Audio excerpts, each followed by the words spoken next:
Good morning and welcome to WNHH Radio's High Haven, a program about everything Jewish in our community. High means life. Our guest today, Lisa Stanger, helps keep our Jewish community living and breathing. Not just this week, not just next week, but Lador Vador from generation to generation. Lisa runs the Jewish Foundation of Greater New Haven. Hope I got that right. There's not a four in there like the Community Foundation. Okay.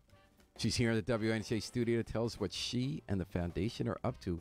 Welcome to the studio, Lisa. So nice you to come in. Thank you. Thanks for having me, Paul. And I'm going to ask you to get so close to that mic. You're almost touching it, but not quite. Okay. And we're going to do a special thanks to Yale New Haven Hospital for financial support for today's program.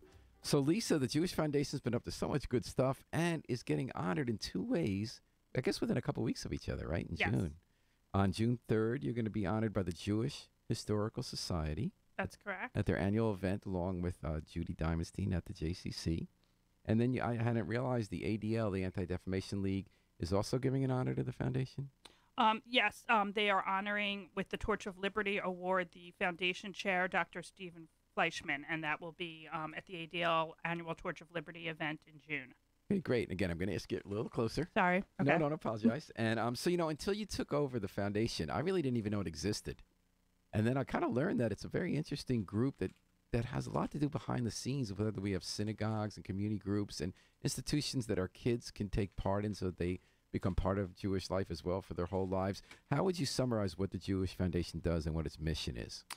So the Jewish Foundation is a Jewish community foundation for the Jewish community in Greater New Haven. We have scholarships. We have endowments for all our local Jewish organizations and synagogues. We have donor-advised funds.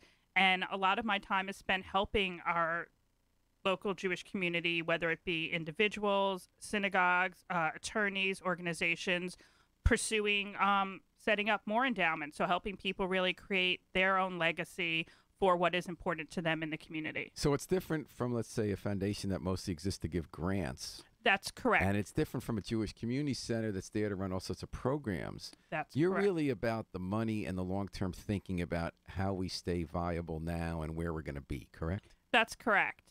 And really because of the foundation, many of our local organizations, whether it be Federation, a lot of our synagogues, Jewish Family Service, they get money every year from the foundation. These are permanent funds that people established either during their lifetime or through their estates. And, for example, someone like George Posner, who a lot of people in our community know, very generous, beloved man. Knew him. Knew him, sorry. Yeah, we know him, but we know him, Paul. That wasn't a Freudian slip. We all know George because George left a legacy for this community. George didn't have children. He didn't have any surviving family members. He passed away at age 100, predeceased, his entire family predeceased him. But because George created these legacies, because he set up endowment funds for his synagogue, for Becky, for the Department of Jewish Education, for the Jewish Foundation, for day schools, his name is still remembered. We all know him, and he really was, I like to say, lived to be a great ancestor. And he was a great ancestor. He might not have descendants, but we're all his descendants, and we all benefit from what he did with the foundation for the organizations in the community that were important to him. That's a great example. Yeah. Okay, so this is how someone can kind of understand what part of your mission is. So here's this guy who's a businessman living in Orange. He cared a lot about being Jewish. He cared about synagogue. He cared about the parochial school in town. He cared about health care because of death in the family, gave my Yale New Haven. Mm-hmm. So he goes to Lisa and goes to Jewish Foundation. He says, I want to set aside money so that after I'm dead, there's still going to be a day school where Jewish kids can go. There's still going to be every Yom Kippur at the synagogue, Bethel Kizer Israel, a big communal feast to break the fast. There's still going to be a religious school for kids who don't go to parochial day school but have a place to go on Wednesdays and Sundays. So then he sits with you and he said, if I get it right, you say, okay, how much money do you want to put aside? How much is it going to take? And I'll invest it. And then there'll be rules that you'll be in charge of for how much money each of those institutions could take each year. And you're responsible, Lisa, right, and your board, to make sure that the donors' wishes are respected, that the money's going for what it was intended to go for, and that you're going to invest it wisely and make sure it doesn't disappear. Is that fair? That's correct. And that's really what distinguishes a community foundation like us or like the Community Foundation from capital campaigns, from current annual giving, or even from leaving money to an organization outright. You have this independent outside organization, in our case, the Jewish Foundation, that is managing the money and really making sure that it continues, making sure that it is used for the purpose. And and this has happened in situations where, let's say, an organization stops existing, like the Jewish Home in New Haven. We had a couple of funds for the Jewish Home in New Haven, but because we had documentation from donor saying, should the Jewish Home no longer exist, this is what I want it to go to, the donor's money was able to continue. It was able to continue in their name for something that was important to them. And that's really why I think... So what did you do with the Jewish Home funds? There were a few funds. In each case, it was a different scenario. One family had money for the Jewish Home with us, and the contingent beneficiary was the family synagogue, which was Congregation Michigan Israel. So that fund then became a family fund for Congregation Michigan Israel. There was another one where the contingent beneficiary was just, and for a few of them, just for the Jewish elderly. So that's now funds. So do you get creative then, where you go out and say what can benefit the Jewish elderly with this money? So what we've chosen to do in those situations, we have some funds for the Jewish elderly, some funds for Jewish camping or special needs Jewish education. We actually coordinate with the Jewish Federation and our local organizations, because rather than us inventing the wheel trying to figure out what the Jewish elderly need in our community, we have, in that case, two great resources. We have the Towers and Jewish Family Service. They're already servicing the Jewish elderly. The Federation works with them on that, so we make that money available to them. So I guess, Lisa, I've also seen you, so in some cases you have people like George Posner who come, or Jewish Home, and said, people say, here, Jewish Foundation, here's a big chunk of money. We want you to guide it, guard it, make sure it's spent for a long time the way we want. And other times I've seen you go out in the community and try to convince people to think about their legacy. So whether it's a very small organization like the Hebrew Free Loan and Burial Society, I saw you show them how synagogues and other societies set aside money to Jewish Foundation so that their work can continue long after they die. And you got to convince them to do it. And then don't you also go to synagogues where, so instance, when there's donors to Beth El-Kezer Israel, when they leave their money behind, they'll leave it in the care often of the Jewish Foundation. So you'll invest it and you'll have rules for where it goes each year.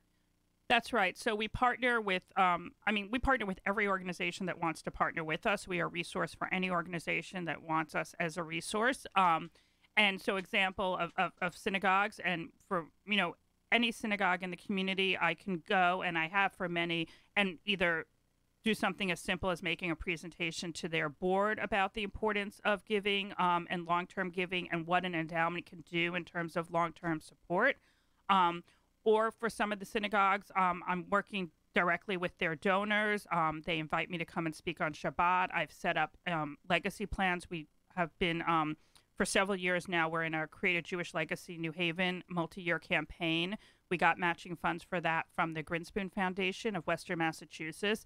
And through that, we've worked with a number of our local synagogues as well as organizations to provide incentive grants to help them be able to increase their endowments. And in some of the cases, some of the money won't be realized for years. Right now, it's pledges to leave money in estates, and in some cases, people made current gifts. But for all the organizations that participated, they were really able to really raise awareness in their community in terms of legacy giving. I always end my talks, whether it be to a board or to a congregation or donors, think about if everyone in the Jewish community left even 1% of their estate to the organization that was important to them. Think about what that would mean in terms of long-term support. And I think that's, should be the goal for nationally, not just for the Jewish community, but for all communities, people thinking about just leaving a little bit, if that's all they can afford, to the organizations that are important to them. We have a donor in the community who says he likes to think of the organizations that are important to him. In his case, it's the JCC and his synagogue, Michigan Israel, as another one of his children. So he's got them in his estate just like he has his children in his estate. And if they need more or his children need more, he can adjust it. And this is not about, writing your kids out of your estate. It's certainly, not about everyone being like George Posner and having no living relatives. It's really about, continuing the legacy for what's important to you. And that could be a family decision. And it's actually a really nice family decision. we shared with our daughter, the giving that we do, or, when we pass away, what sort of organizations we want to benefit, with the understanding that she's our main beneficiary. And she liked that. It's important to her. She might have slightly different thoughts about where the money should go than but we do. she knows what her parents' values are. Right. And I think that's an important discussion to have with kids, because it's important to, raise kids, to understand philanthropy and giving. And we're talking about that on High Haven. WNHH's broadcast at 103.5 FM, live streamed at newhavenindependent.org. Our guest today is Lisa Stanger of the Jewish Foundation. So I would say, as much as anyone in New Haven and Greater New Haven, Lisa, you're having one-on-one talks with just about everybody who makes things happen in the Jewish community. What is your sense of the state of the Jewish community? Are we dispersed? Are we moving more toward the shoreline, on the eastern shoreline, where we used to be in western suburbs? Are our institutions strong? Do we have any big needs that we're tackling with? What's your after your travels, what's your sense of the state of our local Jewish community? Well, I'd say there's good news and there's not so good news. Certainly demographically, and we know this, we're an aging community.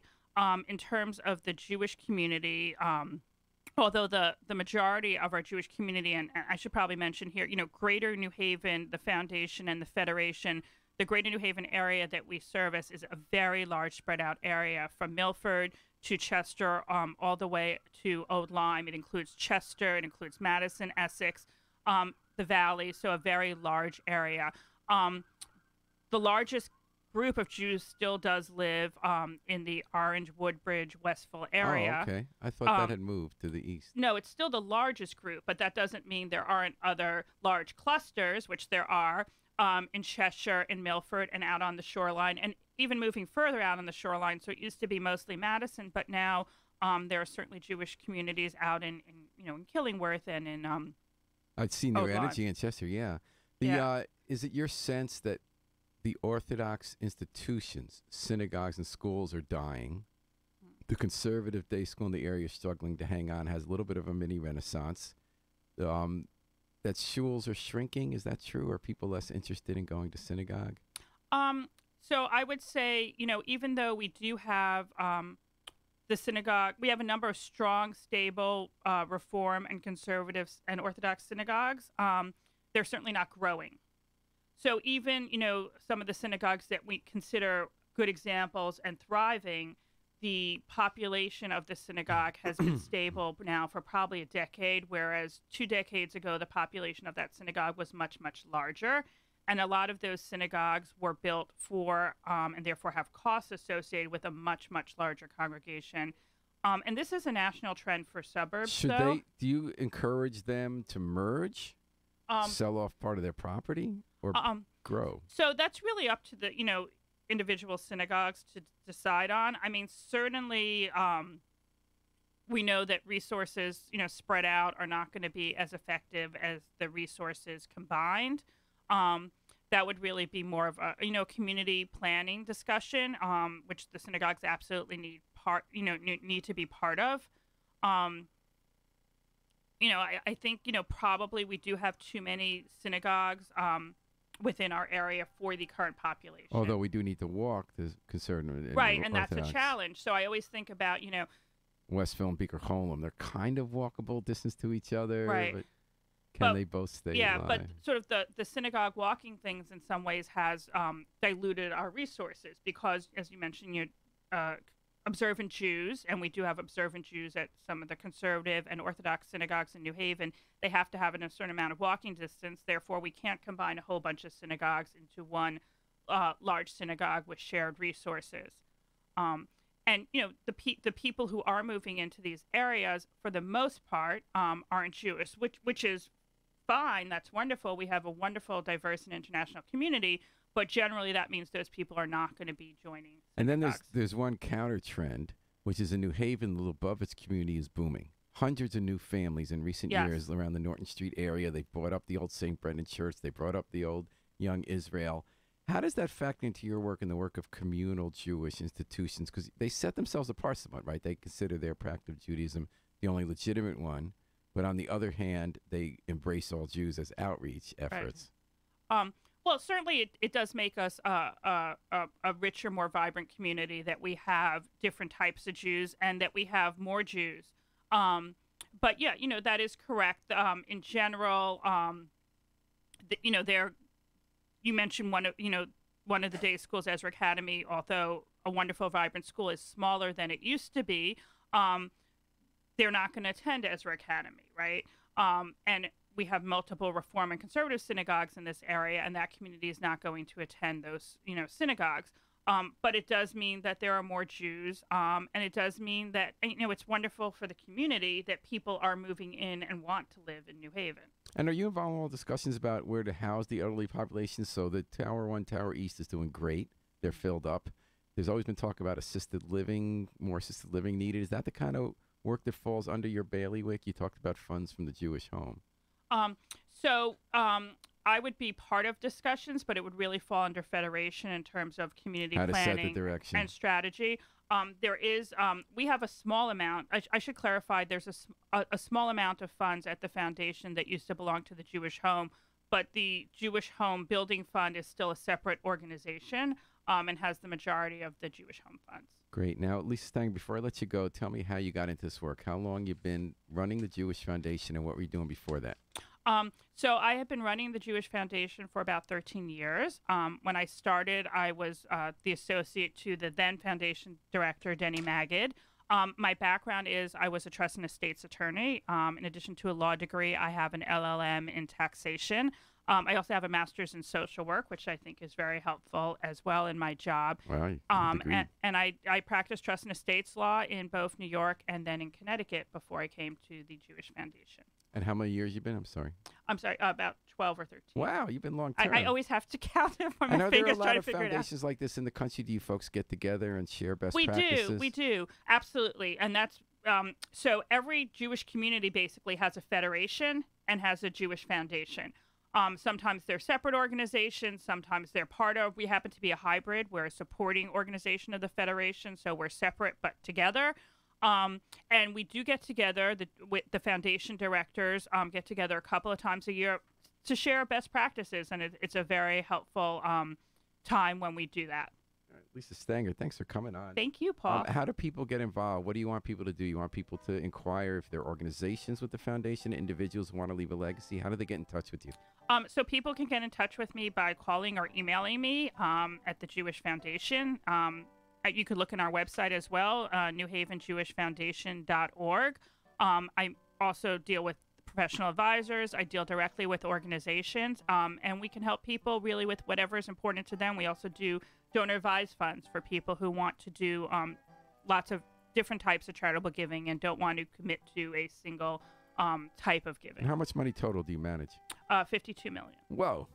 Yeah. All right. Well, I think our $52 million is in good hands. Thank you. We're trying for 54 since it's divisible by Chai, just like Chai All Haven. right, there you go, times 3. So, Lisa Stanger, thanks for joining us on Chai Thank Haven. you. So, everybody, that's Jewish Foundation, Great New Haven. Look it up on the web. You can get involved. Lisa Stanger, thanks for guarding our legacy and the future of the Jewish community. Thank you. Thanks, everyone, for joining us. We're going to be back in a few minutes with Dateline New Haven and a show about the Hill neighborhood on the move. And we do have Howard Boyd already in the house. For now, we're going to take it out with the Afro-Semitic Experience performing I Wish I Knew How It Would Feel to Be Free from the group CD, A Plea for Peace. Now, we know what it's like to be free. We just got to remember to book our flight. Book your flight with us all week long here at WNHH, New Haven's home for community radio.